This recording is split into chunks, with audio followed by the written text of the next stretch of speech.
All right, let's jump right into this. Welcome to today's Explainer. We are tackling something really fascinating today because we're going to dismantle arguably the biggest, most widely accepted myth in modern corporate history. We're looking at the spectacular, almost unbelievable downfall of an absolute titan, Nokia. But look, we're not just going to rehash old tech news here. We are going to dig deep into the messy, deeply human, and intensely psychological reasons behind their collapse. We've got some heavy-hitting academic research, deep industry analysis, and some incredibly revealing interviews from the actual executives who lived through the whole thing. So let's start with the big question. Did the iPhone actually kill Nokia? Because that is the universally accepted fact, right? You know the story. It's 2007, Apple drops the iPhone, Google rolls out Android, and supposedly Nokia just couldn't keep up with the tech. But here's the wild twist to all this. The technology didn't kill Nokia. The real killer was actually roaming the halls inside the building long before the very first iPhone was ever even sold. Researchers who actually sat down and interviewed Nokia executives discovered a staggering truth. One quote really hits the nail on the head. They got stuck in this collective denial of not addressing the elephant in the room. It was a collective lie. That's just wild, right? The research shows that it wasn't a lack of engineering talent at all. It was massive internal disconnects, systemic lying, and a totally paralyzing culture of fear that broke their innovation engine. It was a complete and utter collapse of communication. To really wrap our heads around how a massive corporation can just suddenly snap, we can anchor this whole mystery in some brilliant academic literature.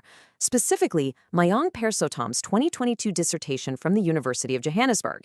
He researches this concept called design management, and he outlines the exact structural frameworks a company needs to keep from basically collapsing under the weight of its own internal processes. Parsatam defines design management as this systematic approach that looks at current processes, business culture, and management style altogether. So the absolute crucial takeaway here is that successful innovation, it is not just about having the best tech. You have to manage the human elements. You have to nurture a healthy business culture, and you have to actively break down communication barriers. And as we'll see, this is the exact blueprint that Nokia completely ignored, and the consequences were literally devastating. So let's do a little psychological autopsy on Nokia. Think of their corporate structure back then as this massive invisible iceberg. The surface strategy, the part the public and the investors actually saw, completely missed the sheer scale of the internal disconnect hiding right below the water level. You essentially had two entirely different realities coexisting inside the exact same company. Top management on one side and middle management on the other. And the divide between those two groups was just incredibly stark.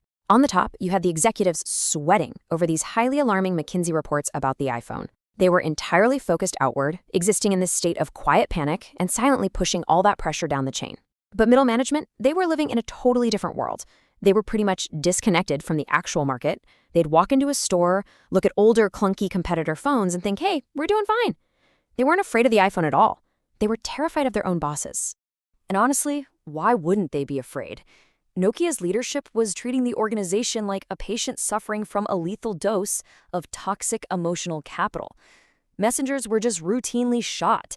Top managers had a widely known reputation for extreme, almost comical aggression. We're talking about table-pounding executives. There are actual documented accounts of a manager pounding a table so hard during a meeting that pieces of fruit went flying across the room. Negative feedback was totally suppressed, and healthy communication was just completely sabotaged by this unbridled aggression. Just put yourself in this situation for a second. Imagine sitting in a meeting and hearing your chairman say this. If things continued as they were, 15% of the people in the seminar hall would be gone by the time he came back next year. He also told them they were getting paid way too much money, and their products still weren't good enough. When your job, which, by the way, was the gold standard job to have in Finland at the time, is threatened like that, what are you going to do? Middle managers just chose to falsely claim software development was right on track, rather than face a public execution. It became this massive game of chicken, and nobody wanted to be the first one to blink and tell the truth. But let's actually pause and empathize with the leadership's dilemma for just a second, because it's a messy situation. As one researcher noted, when the vast majority of your entire team is terrified into faking optimism and promising they can hit the deadlines, who do you trust? If one or two brave whistleblowers raise their hands, they just look like negative complainers. So top management hid the severity of the Apple threat to try and keep morale up, while the middle managers hid the reality of their totally struggling software. It was the absolute perfect storm. Let's trace the timeline of how this strategic rigidity actually played out in the real world. In 2007, the iPhone totally exposes Nokia's Symbian operating system. It was instantly clear it was inadequate for a touchscreen world.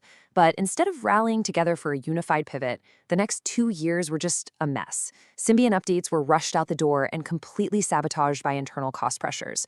They finally tried introducing a new OS called MeeGo in late 2010, but that was just way too little, way too late. Which brings us to early 2011 when the new CEO, Stephen Elop, finally makes the massive pivot to the Windows Phone system. And that whole timeline, that was the direct cost of short-termism. Top management was so obsessed with prioritizing quarterly financial profits that they essentially starved the long-term, highly expensive R&D needed to actually build a true smartphone OS. To give you an example, they decided to use cheaper memory chips to save a buck, which literally ruined their touchscreen capabilities. They rushed the launch of the N97 phone, fully knowing it was packed with software bugs, just so they could hit their financial targets for the quarter. And on top of all that, they constantly reorganized the corporate structure. It got so bad that middle managers actually had to reapply for their own jobs. They were left thinning there wondering if they even worked at Nokia anymore. Okay, so fast forward to 2011, they know Symbian is dead. A lot of people asked, why on earth did CEO Stephen Elop choose Windows over Android? Well, Elop explained it came down to a very realistic fear of Samsung. Nokia's internal analysis showed this massive risk that Samsung, with its unbelievable manufacturing resources, would just completely dominate the Android ecosystem, basically leaving crumbs for everyone else. So by choosing Windows, Nokia was trying to position itself as a strategic third alternative. They wanted to pitch themselves to major US carriers like AT&T, who were actively looking to keep the pressure on Apple and Samsung. Now, that sounds like a totally logical choice on paper, right? But the reality was absolutely devastating. Despite this massive pivot and all the hype, Windows phones only ended up shipping about 30 million units globally at the time. To put that number into perspective for you, that was less than half of BlackBerry's subscriber base, which was sitting at 75 million back then. It completely cemented their market defeat. The truth is, the war for the ecosystem had already been lost years prior, while Nokia's internal teams were just too busy fighting and fearing each other. Now, this brings up a really fascinating comparison. We all know Steve Jobs wasn't exactly known for being gentle, right? He was notorious for ruling by fear at Apple. So, why did Apple succeed while Nokia completely failed? The difference is entirely in how that fear was applied. Jobs balanced his insanely demanding nature with what researchers called thoughtful passion. He gave his engineers virtually unlimited resources and money to fulfill their passion for building the absolute best product, and he was physically there with the R&D came every single day. Nokia's leadership, on the other hand, they just used unbridled aggression, choked the teams with extreme short-term financial constraints, and they were physically decoupled from the work, sometimes operating from offices an hour-and-a-half drive away from their own R&D centers. Which brings us to the ultimate brutal reality, 5%.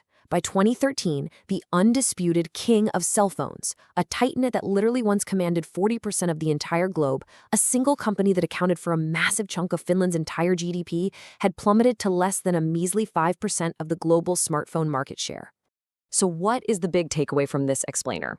Tying it all back to that design management thesis we started with.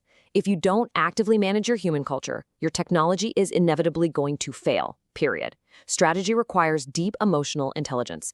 Unbridled fear absolutely destroys internal communication. Short-term financial pressure will completely suffocate your long-term R&D. We also learned that in modern tech, ecosystems matter way, way more than any individual product. And maybe the biggest lesson of all, massive success breeds incredibly dangerous arrogance. You always have to remain a learn-it-all and never become a know-it-all. And that leaves us with one final kind of unsettling thought. If a global titan with a 40% market share, a billion active customers, and literally vast billions in R&D resources can be completely destroyed from the inside out by a culture of fear and poor communication, how safe is the culture inside your organization? Seriously, think about that the next time you're sitting in a meeting and you notice someone is afraid to speak up. Thanks for joining me on this explainer, and keep learning.